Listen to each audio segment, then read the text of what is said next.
Hello, welcome again. Welcome back to my clever channel.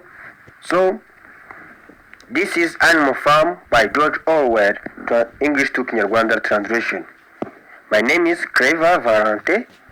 As you know me, let us continue. Let us start. Chapter 1. Let me call it the old major speech. Okay, let us start. Iyi nkuru rero iyi novel bita Animal Farm yanditswe n'uwitwa George Orwell. Nk'ibisanzwe tugiye kwira noneho mu Kinyarwanda chapter by chapter. So, let us start. The story begins at Minota Farm, where the animals are unhappy because of Mr. Jones. They always treat them badly. Iyi nkuru itangirira kuri Minota Farm, aho amatungo abatishimiye kubera ko nyirayo cyangwa se nyiri Minota Farm Bwana Jones abazifata nabi. One night, old Major, an old and respected pig, calls all the animals together. He tells them about a dream in which animal lives freely without human beings controlling them. He teaches them that the humans are the real enemy because they take the animal's product without producing anything themselves.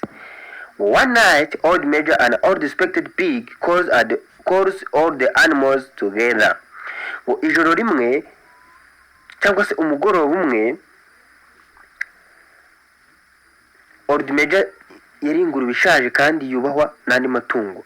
Yahamagaje andi matungo yose. He tells them about a dream in which animals live freely without human beings controlling them. He teaches them that humans are the real enemies because they take the animals' product without producing anything themselves. Old Major encourages the animals to rebel against humans. Hano rero ngo yatangiye ababwira, he tells them about dream, yatangiye ababwira ku nzozi ya mbese yagize, abibwira inyamaswa, azibwira inzozi yarose aho amatungo azajya yari mu bwisanzure nta kibazo rwose n'abantu bayategeka. So after that, he teaches them that humans are the real enemies because they take the animals' product without producing anything themselves.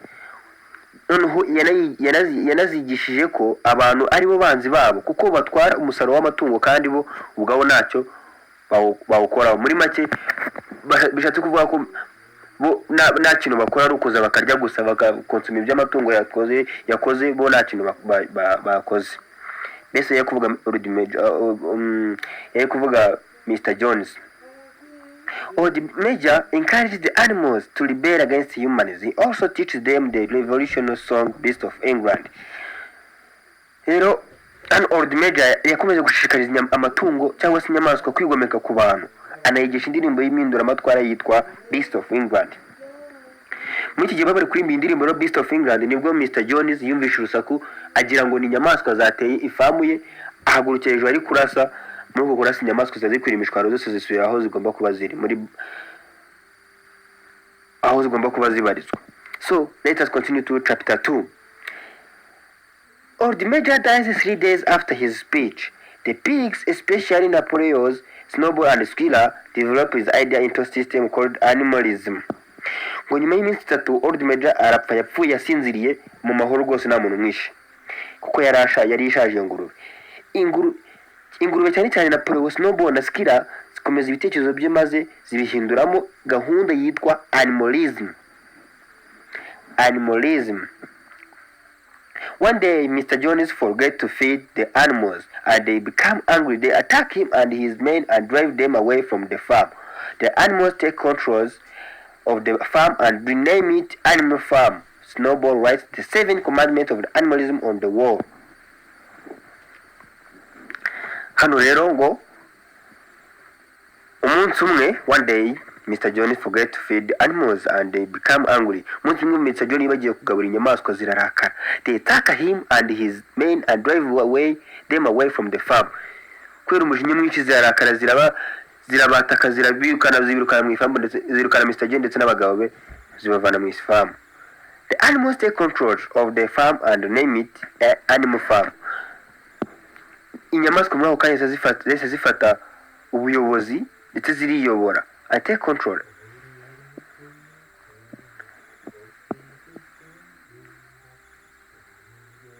Afata ubuyobozi bw'isambu ndetse bw'ifamu ndetse bahita bafatiye famu bayihindura iyitwaga meno farm bayita animal farm. Bishatse kuvuga ko ikintu cyitwa umuntu human race byari byarangiye, hagezweho noneho animalism.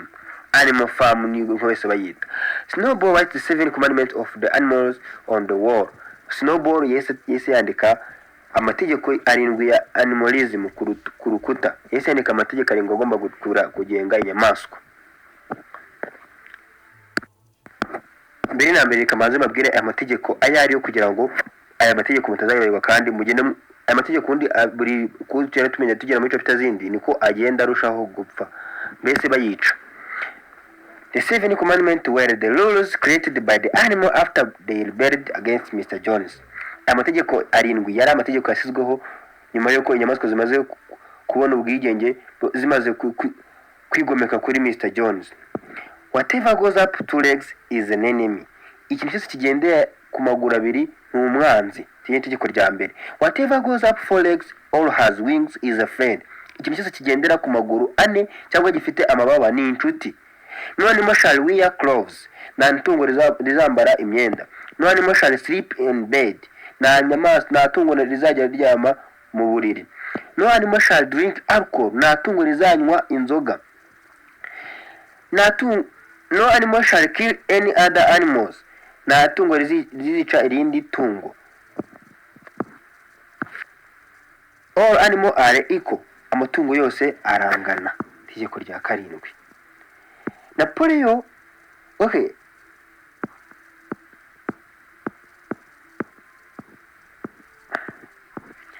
Reka dukomeze noneho dukomeza kuri chapter ya 3 noneho turebe ukuntu byakomeje kugenda tutatumenye byari. Chapter 3, building the new society, kubaka society nshyashya. Nuko nge nayise iyi chapter. Namwe maza kumimamo nayise kubaka society nshyashya, kubaka society nshya. The animals work hard to harvest the crops. Boxer, the strongholds becomes one of the hardest workers. Amatungo yakoze cyane mu gusarura imyaka. Rero boxer yari farashi ikomeye kandi yabaye imwe mu nyamaswa zakoraga neza cyane. The pigs do not perform physical work, but organize and supervise the farm. Ingurube zo nizakoraga imirimo y'amaboko ahubwo nizakoraga imirimo y'amaboko. Aho nategura kandi zigenzura zareberaga kandi zinagenzura andi matungo zikareba imirimo yo mu ifamu ukuntu iri kugenda. Snowball, let us continue. Snowball teaches the animals to read and write.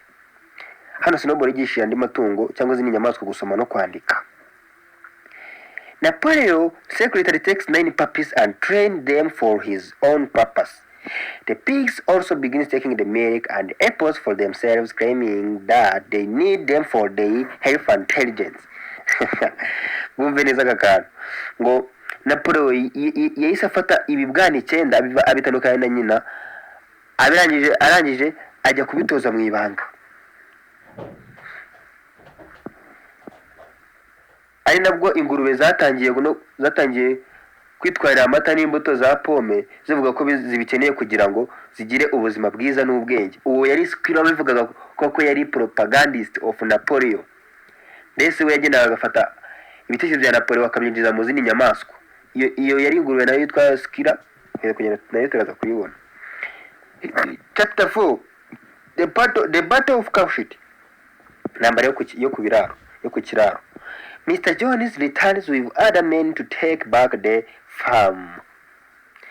Mr. John hashize igihe aragaruka n'abandi bagabo aje kwisubiza ifamu yiwe. Snowball organized the animals to defend animal farm. The animal defeat Jones and his men in the battle of the Cowshit. Snowball ko yari inyamaswa ngo izi tactique z'intambara, ngo yasomye igitabo ngo cy'umugenerale wari uzi ibintu by'intambara cyane. Nibwo rero yahise afata yese yorganiza izindi nyamaswa yazorganiza neza kuntu ziri bwirinde ubwazo ziri burinde animal farm ziri farm y'inyamaswa y'amatungo. Rero nibwo zese nyuma zaje gutsinda Mr Jones ndetse n'abagabo be ku rugamba rwitswe Battle of the Cowshed, intambara yo ku kiraro, kuko iyo ntambara yabereye ku kiraro. Snowball becomes a hero because of his bravery. Ngo Snowball yabaye intwari kubera umurava wiwe nyine. The animals celebrate the victory and create awards for those who fought bravely. Ngo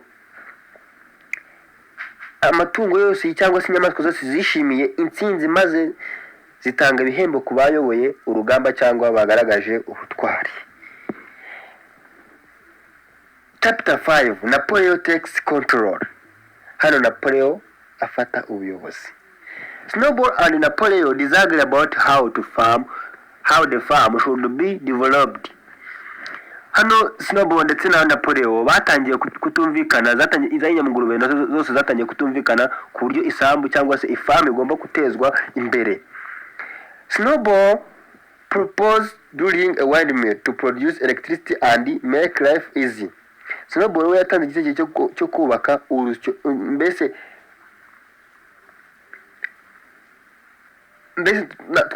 twahita nk'urugomero rw'amashanyarazi, urugomero rw'amashanyarazi kugira ngo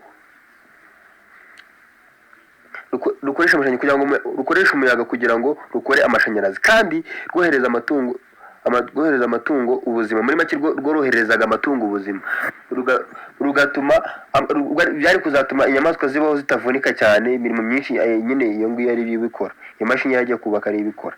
So Napoleon opposed the idea. During a meeting, Napoleon suddenly uses the dogs to his secretaries trained to chase Snowball away from the farm. Chase off. Napoleon we yarabyanze, yanze igitekerezo cyane cya Snowball. Mu nama rero Napoleon nibwo yahise akoresha izambwa yari yaratojwe mu ibanga kugira ngo yirukane Snowball mu ifamu. Napoleon takes complete control. Skiller explained that Napoleon is a great leader and changed the animals' understanding of the past. Hano Napoleon yahise afata ubutegetsi bwose kuko yarafatanyije na Snowball mu kuyobora, ariko yamaze kwirukana Snowball. Nibwo rero Skiller yahise asobanurira izindi nyamaswa zibwira ko ngo Napoleon ari umuyobozi ukomeye kandi mwiza, kandi atangira guhindura uko amatungo yumvaga amateka yabaye. Mbese atangira guhindura uko amatungo yarabaye, uko amatungo yumvaga ibintu atangira kubinda mu mitwe yazo, kubera ko nyine yari brilliant. Abantu mbese twamwitanga brilliant ni umuntu ufite akarimi karyohereye ushuka, mbese ushobora gufata ibitekerezo bye akabishyira mu bandi bantu kandi bagahinduka. Chapter ya 6 ivuga ngo the windmill, rwa rugomero rw'amashanyarazi. Noneho niko bayise, niko nayise muri make kugira ngo tuze gusobanukirwa. The animals work extremely hard to build the windmill. Hano inyamaswa zakoze cyane uko zishoboye ziri kubaka uru rugomero rukoresha umuyaga. Napoleon begins trading with humans even though the animals had promised never to deal with humans. Napoleon yatangiye gukora ubucuruzi n'abantu, nubwo amatungo yari yarasezeranye kutazongera kujyana imishyikirano n'abantu.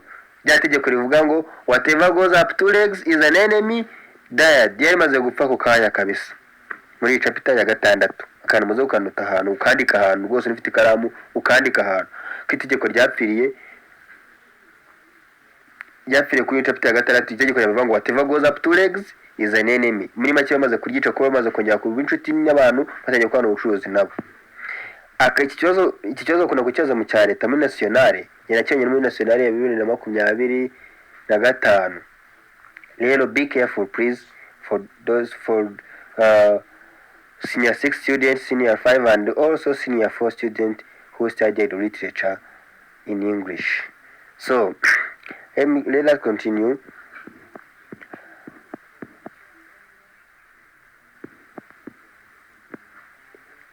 The pigs move into the farmhouse and begin sleeping in bed.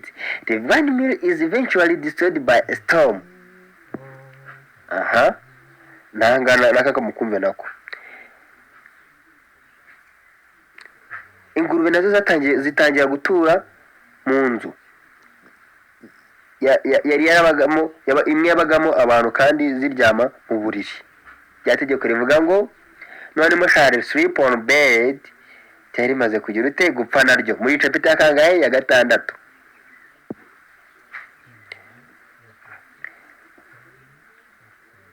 kuko zimaze kujya kuba mu nzu uzijya kurara ku buriri iteko ryagiye rimaze gupfa direct.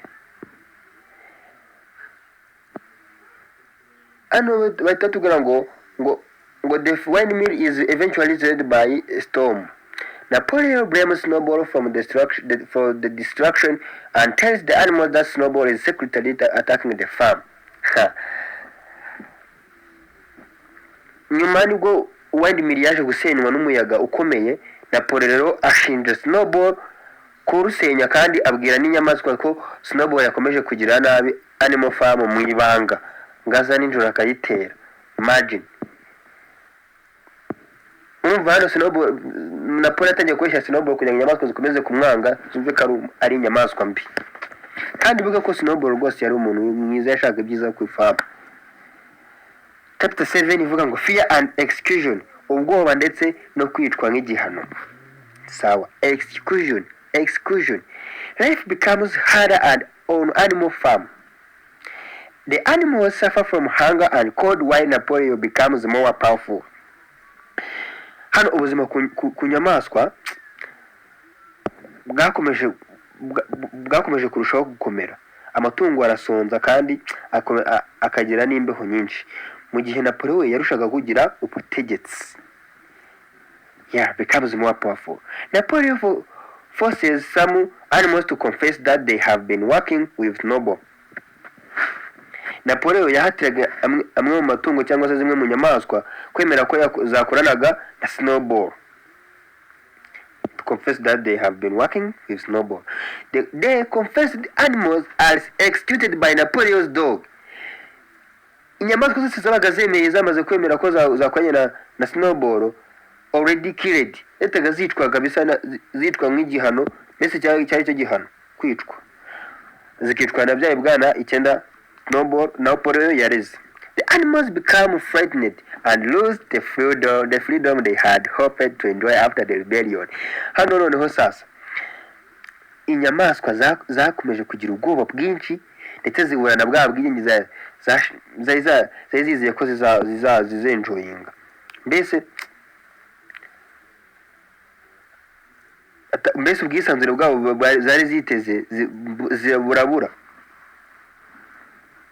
kabisa. Nyuma bari biteze ubwisanzure nyuma y'imindura amatwara, ariko bwarabuze kubera Napoleon ndetse n'ibibwana bye 9.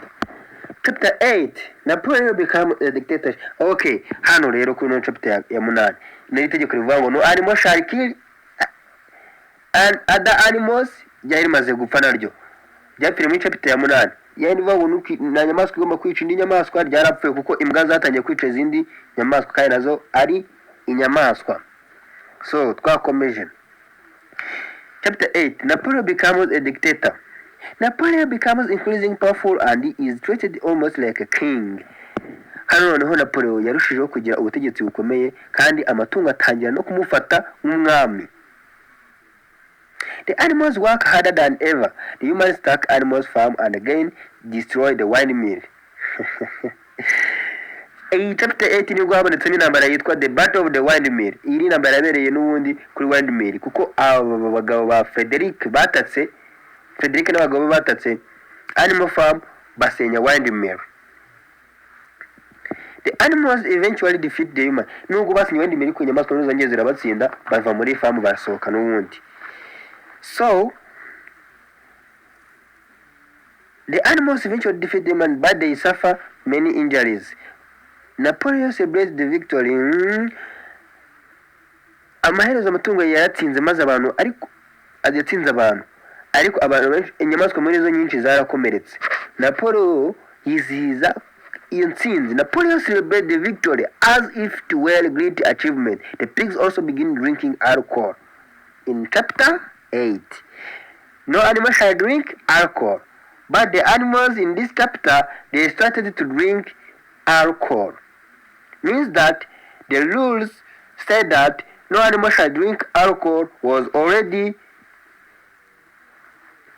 and was not already not rule because they are already drink alcohol.